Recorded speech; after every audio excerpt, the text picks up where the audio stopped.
Hey everyone, welcome back to the fourth video in our series on the reactions of Chapter 8. In the last video and in the video before that, we talked about types of hydration. So we talked about oxymerc in the last video, and then we also talked about direct hydration or acid catalyzed hydration in the video before that. So we're going to talk about the very last type of alkene hydration today in this video, and that is going to be hydroboration-oxidation. Okay, so hydroboration.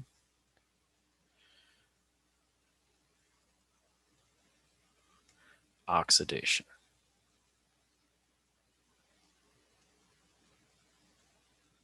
All right. So a couple things to know about hydroboration oxidation.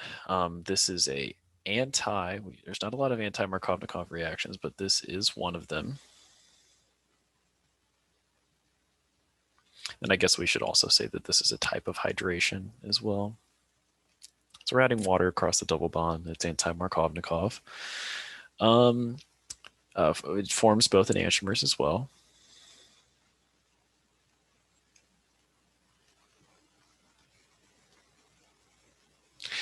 And we also do not have rearrangements.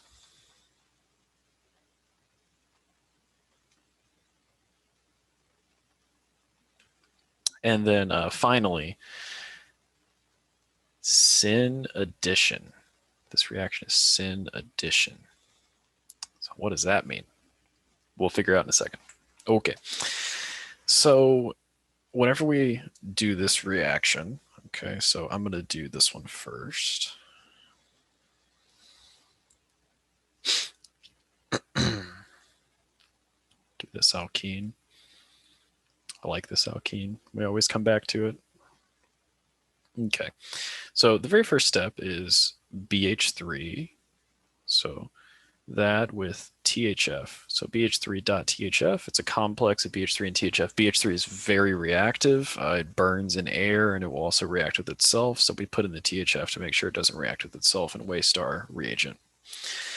And then the second step is NaOH with peroxide. So H2O2. All right, so NaOH, H2O2. Okay, so then all I'm doing is adding an alcohol anti-Markovnikov. So that means that I get an OH here, and I also get an OH here,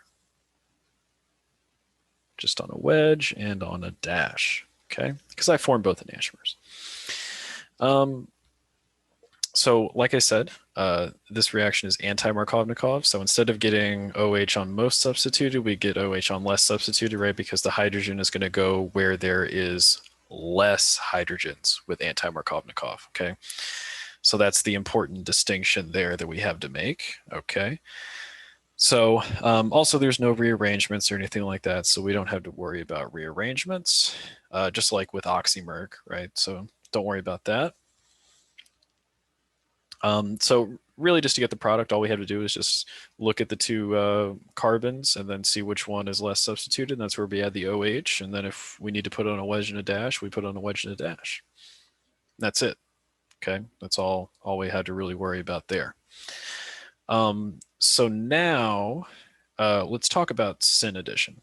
Okay, so we haven't seen Syn Addition yet, so I think that it's important to mention it here. So let's take a look at it with this one. And we'll do two examples with Syn Addition, why not?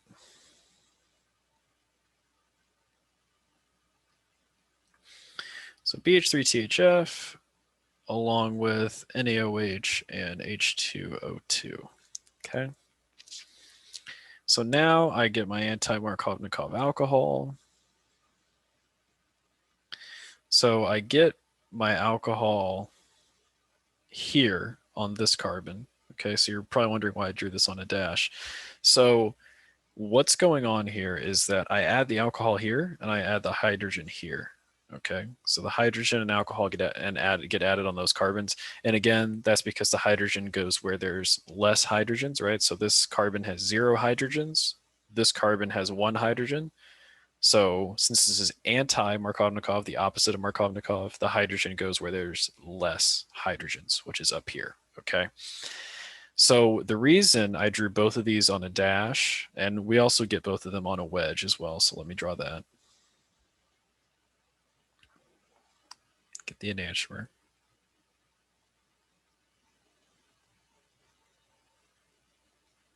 Okay. So the reason I did this is because this is Syn Addition. Okay, so Syn Addition means that the two groups that I'm adding are going to be added on the same side. So if hydrogen is on a dash, then the OH I'm adding is also on a dash. Okay, and vice versa as well. All right. So that means that I'm adding both the things to the exact same face. All right. So that's what's going on there. And then, also again, if I had a alkene that looked like this. So in the starting material, this methyl and this methyl are trans to each other, right? That's going to stay the same in the product. So let me draw this out. THF.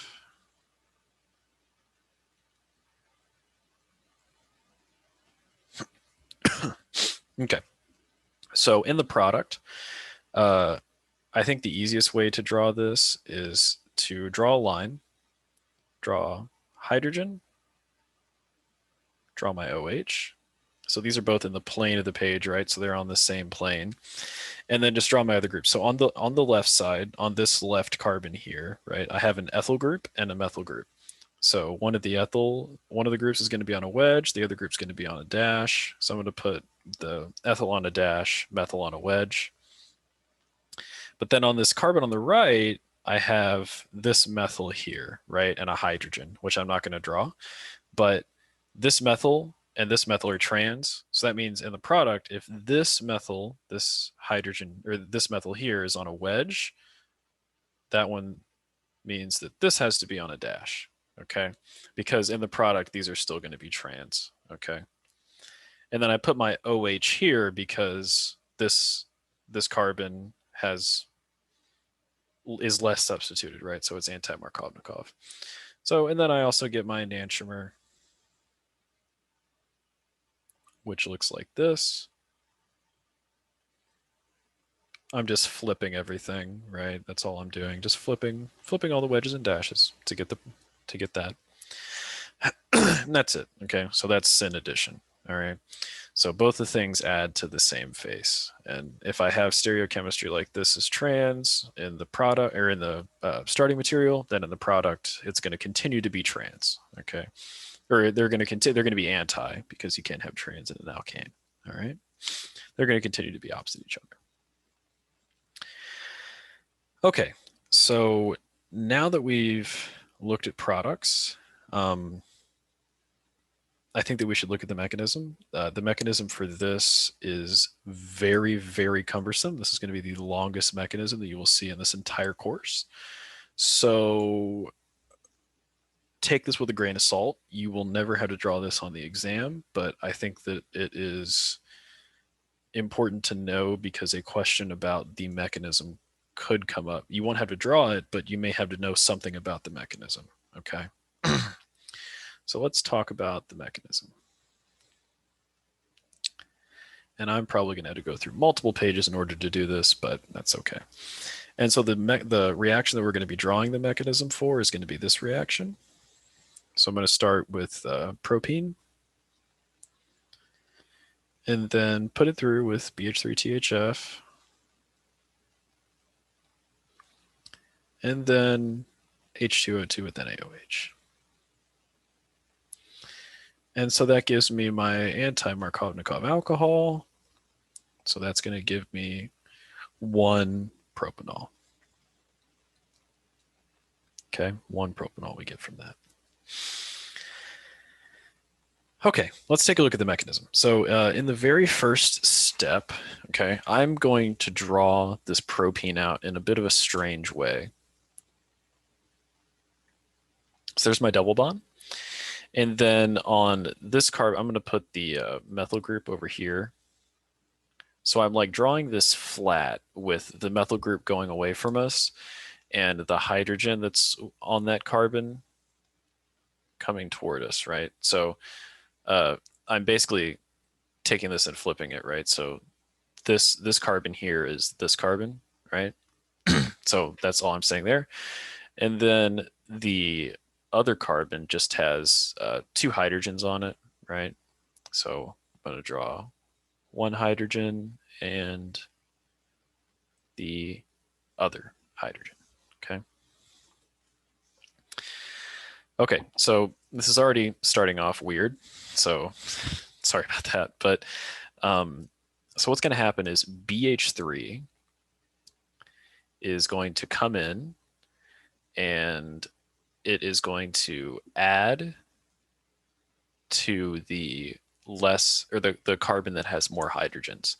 So uh, this carbon has 2 hydrogens, this carbon has 1 hydrogen, right? So since this carbon has 2 hydrogens, BH3 is going to add, and then BH3 has 2 other hydrogens on it, right? So I've only drawn 1 so far. So what's going to happen is the double bond is going to attack B, and at the same time, this hydrogen is going to add to the other carbon, okay? So we do get a transition state here that's important that has been mentioned a few times, and this transition state looks like this. So we have that with this. I'll draw the rest of this out here, and then we'll talk about the transition state.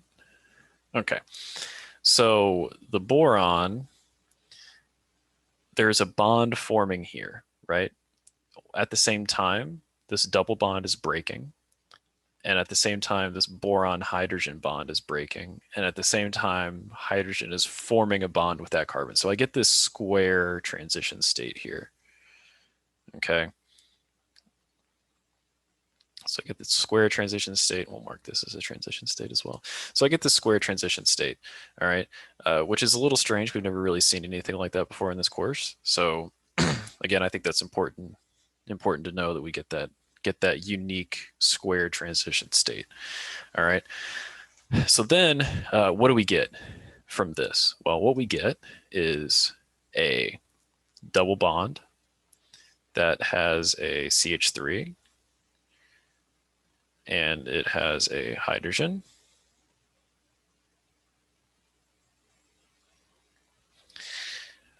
And, or excuse me, there's no double bond there anymore. I don't know why I did that. Let me get rid of that double bond.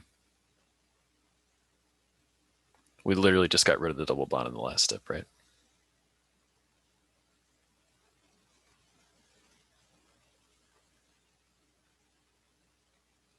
Okay, so we just got rid of the double bond. And then on this carbon right here, I have BH2 because one of the hydrogens left and is over here now.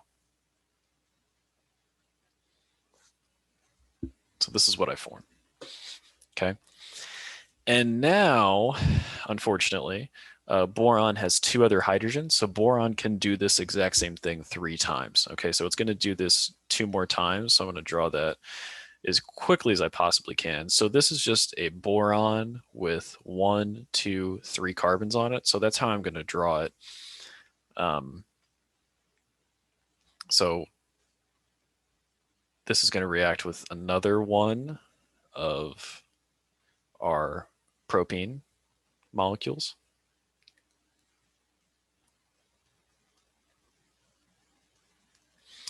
And then so now I have a boron with a hydrogen, except now it has 2 hydrogens, but one of the hydrogens got replaced by my 3 carbon molecule. So 1 carbon, 2 carbons, 3 carbons. So now I have this, and same thing happens, attack, attack. So then I form the boron with 2 things on it. And then that's going to react with another one of these.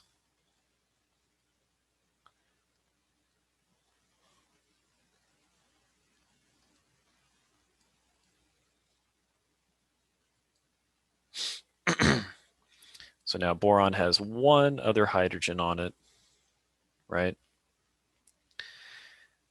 And then, actually, 1 second, let me draw the product here. Sorry. So after we do this, after we do this, I figure we might as well be as clear as possible. So this boron, we just added. We already had one group on it, but we added another one, right? So it has 1, 2, 3, 1, 2, 3, and then it has one hydrogen left, right? So I've added this on there twice so far, and it's going to get added one more time. Okay. So now let's look at the next step. So that thing that we just made is going to add again to our double bond.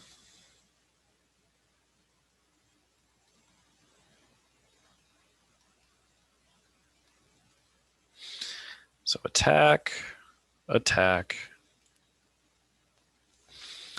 And then we get our final part of this, which is the trialkyl borane.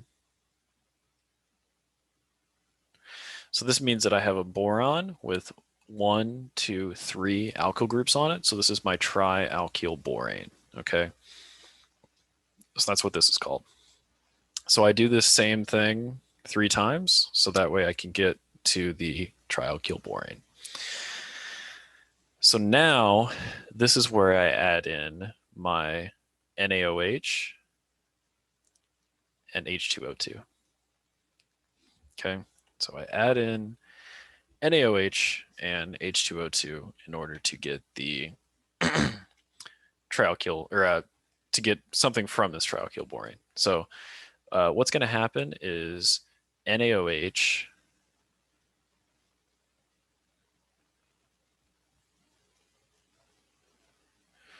is going to react with the H2O2. So this is NaOH and this is H2O2.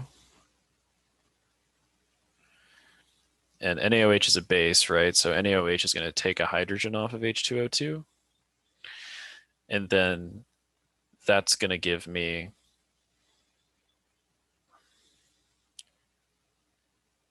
this.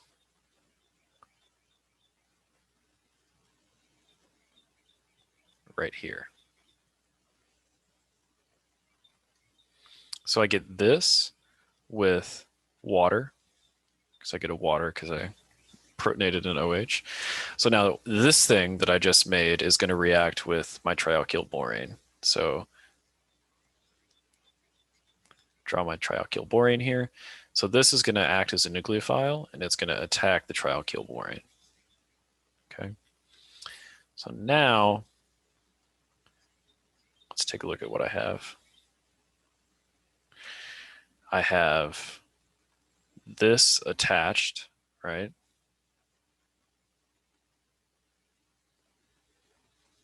And so now something interesting is going to happen here, okay?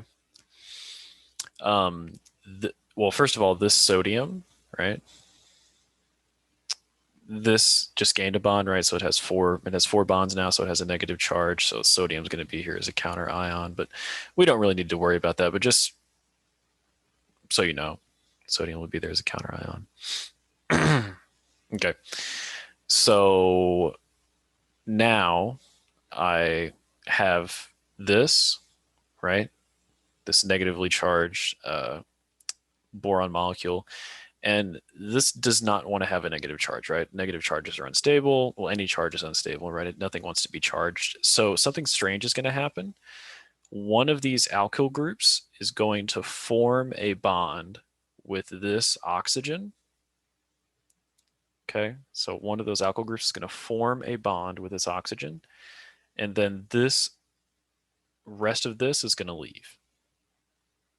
Okay, so this bond forms, rest of this leaves. So let's take a look and see what that looks like. So we have B, 1, and then so I have O, and then 1, 2, 3.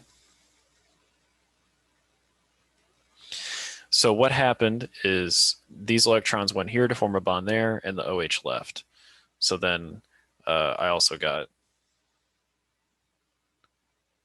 OH minus, right?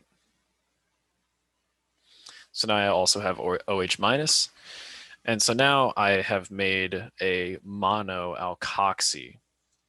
borane, but it still has 2 alkyl groups on it. So now this step right here, these things, all of this is going to happen 2 more times. So that way I get a tri-alkoxyborane. So another one of these is going to attack, and this forms the same way. We're just not going to worry about drawing it, but another one of these is going to attack right there.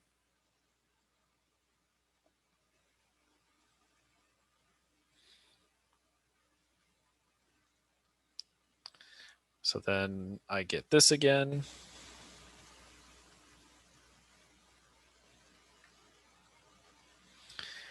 And so this is going to move. It's going to migrate again, right? It's an alkyl group migration to that oxygen, and then the OH is going to leave.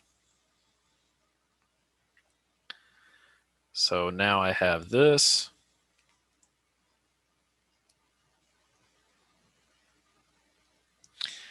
So now I have 2 alkoxy groups, right, instead of just 1. And so now this is going to happen 1 more time.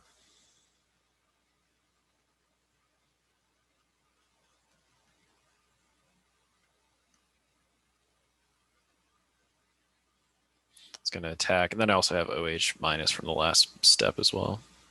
Sorry. Okay, so then that's going to attack, right? And then what I get from that is this.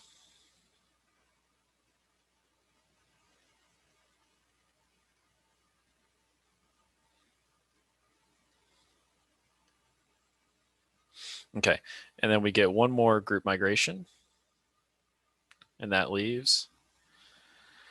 And then we get our trialkoxyborane. Okay, so this is trialkoxyborane. So we have 3 of these. Okay, so the end is in sight, finally. So we formed another OH minus from back here earlier, right? And we already have hydroxide in there because we added it with NaOH. So now what's going to happen is a hydroxide is going to come in, and it's going to attack this trialkoxyborane. And let me put negative charges on these other things that have 4 bonds. Wasn't paying attention to the negative charges. So negative charge on this one, negative charge on this one. Anyway, so OH minus is going to come in, and it's going to attack this boron. All right. Just like what was happening last time with that that anion of peroxide, right?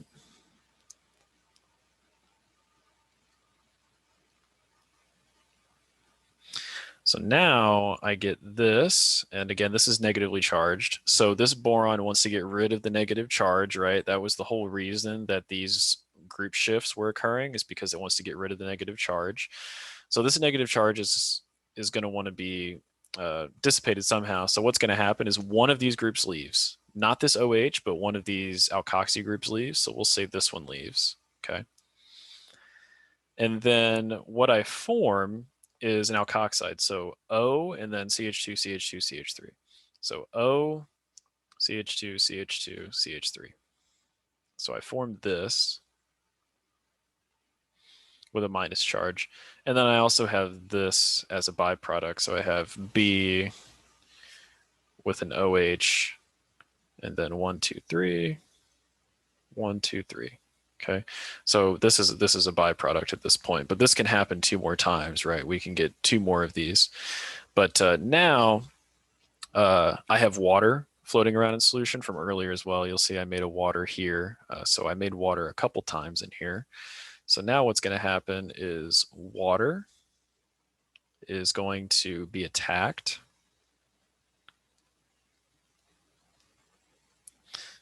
And it's going to protonate.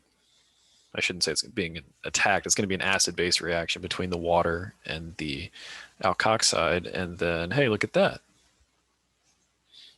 That formed my anti-Markovnikov alcohol, and then my byproduct is OH minus. Okay. So this is the entire mechanism for hydroboration oxidation. like I said, I would not sweat this mechanism. So if you just watch this and you have absolutely no idea what's going on, that is okay. Uh, do not worry about it. I think that the most important part is probably that this intermediate forms and that you form a trialkylborane and a trialkoxyborane eventually right here. But other than that, don't don't worry too much about this mechanism. Okay, don't worry too much about it. But I just wanted to have something explaining it in case someone needed to know. Okay, so there you go. There's a mechanism for hydroboration oxidation, and I hope that this video was helpful. And in the next video, we're going to be talking about addition of halogens and formation of halohydrin. So hopefully you'll join me for that. And I appreciate you watching, and I will see you in the next one.